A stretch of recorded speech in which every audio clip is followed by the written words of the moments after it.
All right, today we've got a fantastic story from the trenches of app development. It's about what looked like a simple, straightforward upgrade, a clear win. But then, with just a little bit more testing, the whole story flipped on its head. Let's get into it. And this quote right here, it just cuts right to the heart of it. The developer behind this wasn't chasing hype. They weren't interested in using the coolest new tech just to say they did. The goal was way simpler and way more honest. Get real proof.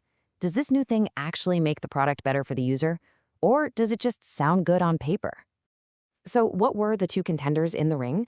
Well, on one side, you've got the old reliable, plain text search. You can think of this as basically a Control-F find function. It's a simple yes or no. Either the text is there or it isn't. On the other side, we have the challenger, BM25. This is a much more sophisticated ranking algorithm, the kind that's powered search engines for ages.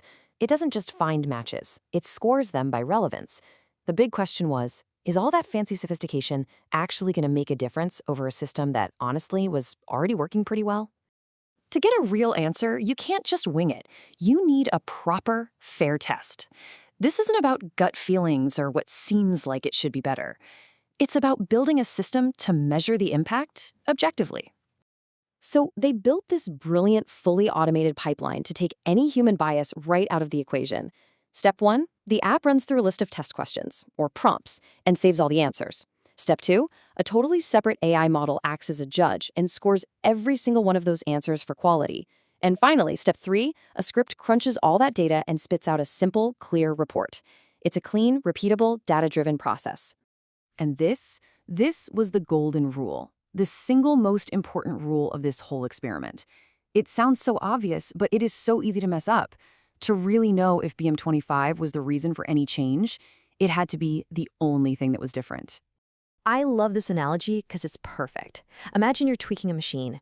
If you change the search method, and you change the prompt, and you change the AI model all at once, and suddenly things get better, well, which one did it? You have no idea. You've learned absolutely nothing. By isolating just one variable, the search method, any change you see, good or bad, you know exactly what caused it. Okay, so the rules were in place, the system was ready to go. The experiment began. And at first, the data seemed to be telling a very, very clear story. Let's walk through the timeline. So the first run used just 10 prompts. The result was kind of mushy. The system said iterate, which basically means, I don't know, don't ship it yet. So okay, they doubled the evidence to 20 prompts to get a clearer signal. And this time, bam, the verdict was ship. It looked like a slam dunk, a clear win for the new BM25 search. But just to be extra sure, they decided to double the data one last time. And here's the actual data from that 20 prompt test. You can see the average quality score was a little bit higher for BM25. And just as important, look at the worst regression. That's the biggest drop in quality on any single prompt. It was only minus 0.050, which was totally within the acceptable limits they'd set. I mean, all signs pointed to go. Time to ship this thing.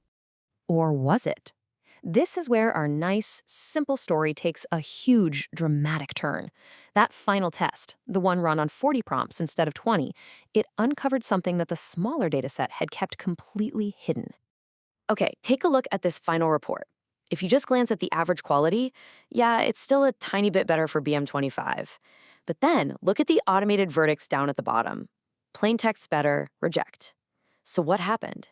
It's because the system was built with one hard and fast rule. Any single regression worse than minus 0.10 is an automatic fail. And hidden in that bigger dataset was one prompt that had a massive drop of 0.300. This number. This is the whole story right here. This one, catastrophic failure on a single prompt, completely overrode the slightly positive average. It was like a hidden landmine that the smaller test just happened to walk right past. And this chart just makes it so painfully clear, doesn't it? You have this tiny, almost unnoticeable gain on average, but then you have this enormous loss in the worst-case scenario. For the one user who happens to ask that one specific question, the app would have gotten way worse, and that was a risk they just weren't willing to take. And that's really the punchline to this whole thing. Nothing about the code changed, nothing about the configuration, nothing about the rules of the test. The only thing that was different was the amount of evidence they fed it. More data didn't just refine the answer, it completely flipped the conclusion from ship it to no way. So, this unexpected result wasn't a failure, not at all. In fact, it was incredibly valuable. It provided some powerful lessons that apply to pretty much anyone who's building and testing products. Let's just walk through these real quick. First, you've got to judge the final thing the user sees, not some nerdy internal metric. Second, we saw this one in action. Averages can hide terrible results. You have to look at the worst case. Third, your sample size matters. The answer isn't real until it stops changing when you add more data. Fourth, keep your experiments clean. Change one thing at a time. And finally, that preset decision gate, that's your best friend. It stops you from talking yourself into a bad decision just because you want something to work. So what's next? Well, you don't just throw all the work away. That reject verdict actually gives the team a new, hyper-focused mission. Instead of vaguely trying to make things better, now they have a specific problem to solve. Go figure out why that one prompt failed so badly and fix it. That's a way, way more productive path forward.